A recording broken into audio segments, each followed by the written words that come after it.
આ વીજળી પડવાથી આખું બારૂદ બની ગયું છે. આ જગ્યાએ છે ને પાણી ભરાય છે એટલે ઝડપથી જવું જોઈએ. શંકર ભગવાનનું મંદિર ભોયરાની અંદર ભોયરું. જય માતાજી, રામ રામ બધાને. નવા વિડીયોમાં સ્વાગત છે. તો ઘણી બધી વાર આપણે આવા વિડીયો છે ને કૌશિક બામણિયા યુટ્યુબ ચેનલમાં લાવતા હોઈએ છીએ, પણ આ વિડીયો તમને આમાં જોવા મળશે. આ જે મારી પાછળ તમે જોઈ રહ્યા છો ને, આ જગ્યાએ ભાઈ વીજળી પડી હતી. વીજળી પડવાથી સરસ મજાનું ભોયરું બની ગયું છે, બહુ મોટું. અને અંદર નીચે મહાદેવનું મંદિર છે મસ્ત મજાનું. અને વીજળી પડવાથી શું હાલત થાય છે ને એ તમને ખ્યાલ આવે છે. આ તમે જુઓ ને, અહીંયા વીજળી પડેલી છે ને આખું ભોયરું છે.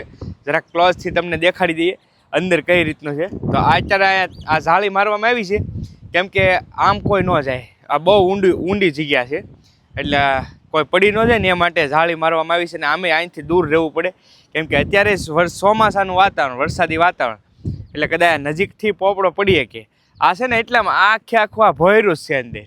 તો ચાલો તો પેલા અંદર જઈને તમને બતાવું. બહુ મસ્ત લોકેશન છે આ અંદર. તમને આ છે ને અંદરની જગ્યા તમે સાફ જોઈ શકતા છો. જો તમને આમ નહીં ખબર પડે, જો છે કેટલી જગ્યા છે. આ વીજળી પડવાથી આખું બારૂદ બની ગયું છે. જો આખું ભોયરું જ થઈ ગયું છે. તો અંદરથી હું તમને દેખાડું એટલે તમને આઈડિયા આવશે કેટલી જગ્યામાં વિશાળ વીજળી પડી છે ને એનો વીજળીનો પાવર કેટલો છે એમ. તો સરસ મજાનું લોકેશન છે અને મહુવાથી આશરે 10 કિલોમીટરના અંતરે આવેલું છે.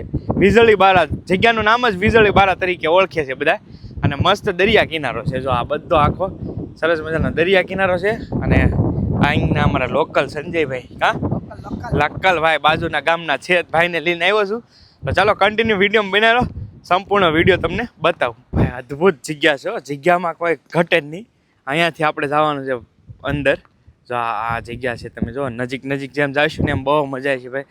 આખો દરિયો ભરાઈ ગયો છે અને પુલની ઉપરથી વટવાનું એ રીતની લોકેશન છે. બહુ મસ્ત જગ્યા છે. જો ભાઈ આ ચટ્ટાન છે આખી બે બાજુથી, જો એની વચ્ચેથી હાલવાનું મસ્ત લોકેશન છે એકદમ પરફેક્ટ, કાંઈ ઘટે નહીં. જો અત્યારે જો પાણી ભરાય છે દરિયાનું. આ જગ્યાએ પહોંચવા માટે જો આ સરસ મજાનો દરિયા કિનારો. અને આ જગ્યાએ છે ને પાણી ભરાય છે એટલે ઝડપથી જવું જોઈએ. જો આ બ્રિજ છે, આ પાણી હોય ને તોય તમે આવી શકો એ રીતનો આવો નાનકડો એવો બ્રિજ બનાવેલો છે મસ્ત. જો આ ભાઈ આવે છે આમ ધીમે ધીમે. જો કેટલું મસ્ત લોકેશન છે. પહેલાં નહોતો આવું કેમ કે દરિયો જો ભરાઈ ગયો હોય ને તો અહીંથી પાણી હોય એટલે આમાં આવવું મુશ્કેલ છે. અને સામેની જે જગ્યા છે ને એ જ વીજળી બારું.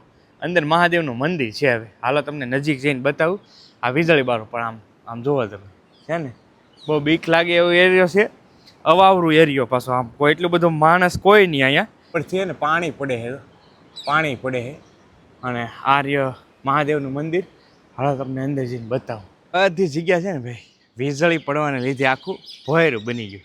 આ બધી જગ્યા અહીંયા જો સરસ મજાનો બાપુનો એક અખંડ શું કહેવાય અખંડાનંદ જે બાપુ છે એનો સરસ મજાની અહીંયા પ્રતિમા છે અને સમાધિ હોય એવું લાગે છે. તો એમના તમે દર્શન કરી શકો છો. અને બહુ સરસ મજાની જગ્યા છે આખી. તમને અંદર લઈ જાઓ, બતાવું કઈ રીતનું છે. અને આ જે આપણે ઉપરથી મેં તમને બતાવ્યું ને એ વીજળી બારું છે. જો ત્યાંથી વીજળી પડી અને આમાં ઉતરી ગઈ સીધી. એટલે વીજળી પડવાના લીધે આખું આવી રીતનું ભોયરું બની ગયું. ઇન શોર્ટ તો એ રીતની છે આખી સ્ટોરી અહીંની. અને સરસ મજાનો અહીંયા જુઓ ને તો બાપુનો ધૂણો પણ શરૂ છે. ઈશ્વરગીરી બાપુ છે, એમનો ધૂણો પણ છે. તો એમના પણ તમે દર્શન કરી શકો છો સરસ મજાનું. અને અર્થાત હવે છે ને અહીંયા એક શંકર ભગવાનનું મંદિર છે, પણ એ પણ ભોયરામાં. શંકર ભગવાનનું મંદિર ભોયરાની અંદર ભોયરું, બે ભોયરા ભાઈ ભોયરાની અંદર છે. એવું છે ને ભાઈ? એવું છે. જો હા જો ભાઈ અહીંથી જવાનું છે. હાલો તમને દેખાડો કે દર્શન કરાવો. હા છે ને હવે આની અંદર જવાનું છે ભોયરાની અંદર ભોયરું. મહાદેવના દર્શન કરવા માટે તમારે ભોયરામાં જવું પડે. જો ભાઈ એટલી વિશાળ કાંઈ જગ્યા છે, બહુ ડરાવની જગ્યા છે. આની અંદર તો કાંઈ છે નહીં અત્યારે હાલ ફિલહાલ.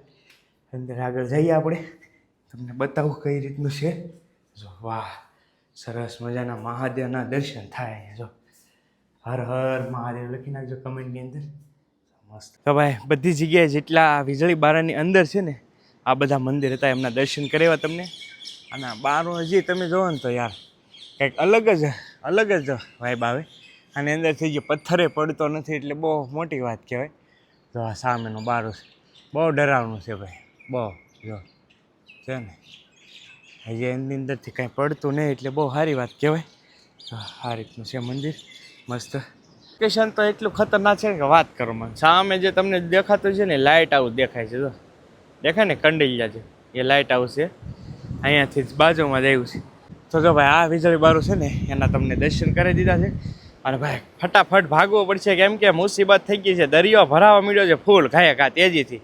જો ઓલા ભાઈ ભાગ્યા છે ઘાયકા કેમ કે ભાઈ દરિયો છે ને એ ભરાવા મળ્યો એટલે ભાગવું પડશે ઘાયકા. વીજળી બારે આવ્યા તો ખરા પણ દરિયાના હિસાબે ઘાયકા ભાગવું પડશે કેમ કે ભરાઈ જાય ને તો પછી આની અંદરથી નીકળવું બહુ મુશ્કેલ થાય એટલે ભાગ્યા. જો ને સમુદ્ર જો ખતરનાક ભાઈ દરિયો ભાઈ કાંઈ ઘટે નહીં આમ જો છે ને એક નંબર લોકેશન છે ને મસ્ત. આખો સમુદ્ર છે જો અહીંથી ફૂલ વન ભરાઈ ગયેલો દરિયો છે આ. અને ખાસ કરીને છે ને અમારા ભાઈ ગામડામાં છે ને જ્યાં બાજુ તમે જાઓ ને એ બાજુ દરિયો જોવા મળે કેમ કે અમે કાંઠાથી છીએ. કાંઠો વિસ્તાર એટલે ગમે એ બાજુ જાઓ ને અમારે હાવ દરિયો નજીક જ હોય. દરિયાની કાંઠે બધા લોકેશન એ મસ્ત હોય એવું છે. કહેવાય ને કે ભાઈ અમરનાથ જોવો અને અહીંયા છે વીજળી બારા. આ છે ને ભાઈ એક અમરનાથ ને બીજું વીજળી બારા એ રીતના મહાદેવના દર્શન થાય. મસ્ત મજાનું સસ્તું હોય પણ હવે તમને દેખાડું જો કદાચ આવી જાય તો વિડીયોમાં. આવું સરસ મજાની જગ્યા છે મસ્ત વીજળી બારા. આવી રીતનું નીચે મેં તમને બતાવ્યું કે વીજળી બાળાની અંદર સાક્ષાત મહાદેવ બિરાજમાન છે. અને બેકગ્રાઉન્ડની પાછળ તમે જોઈ શકતા સારેમેર સમુદ્રથી ઘેરાયેલો આમ કહે ને ટાપુ જેવું છે આ એક જગ્યા. સારેમેર તમને સમુદ્ર જોવા મળશે ને આ છે ને અહીંયા જે બાપુ હોય છે ને એની ઝૂંપડી છે. અને ઘણીવાર એવું બનતું હોય કે નીચે લોક મારેલો હોય છે તાળું મારેલું હોય તો અહીંયા બાપુ રહે છે. બાપુ પાસે ચાવી હોય છે અંદરની જગ્યાની. તો તમે કદાચ આવો ને તો અહીંયા બાપુ પાસે ચાવી લઈને દર્શન કરી શકો છો. કેમ કે અત્યારે અમારે જ એવું થયું હતું કે અમે નીચે તો ગયા પણ લોક મારેલો હતો. પછી ઉપર આવે ત્યારે ખબર પડી કે બાપુ પાસે ચાવી છે. તો ક્યારેક વીજળી બારે તમે આવતા હોય તો આવું બની શકે. અંદર તમારે દર્શન કરવા હોય તો ચાવી બાપુ પાસે લઈ લેવાની. અને સરસ મજાનું બાકી તો વાતાવરણ છે કાંઈ ઘટે નહીં એવું.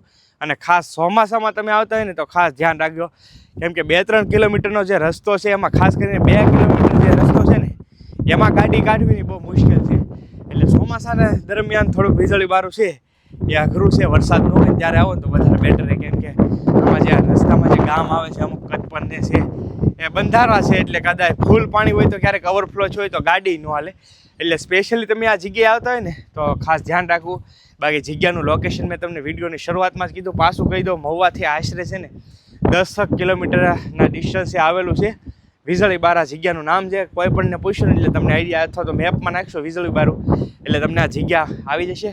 તો બીજું તો કાંઈ નહીં. આશા કરું છું વિડીયો ગમ્યો હોય તો લાઈક શેર સબસ્ક્રાઈબ કરજો. મળીશું બીજા વ્લોગમાં. ત્યાં સુધી બધાને જય માતાજી રામ રામ. આવજો. મહાદેવ બાય.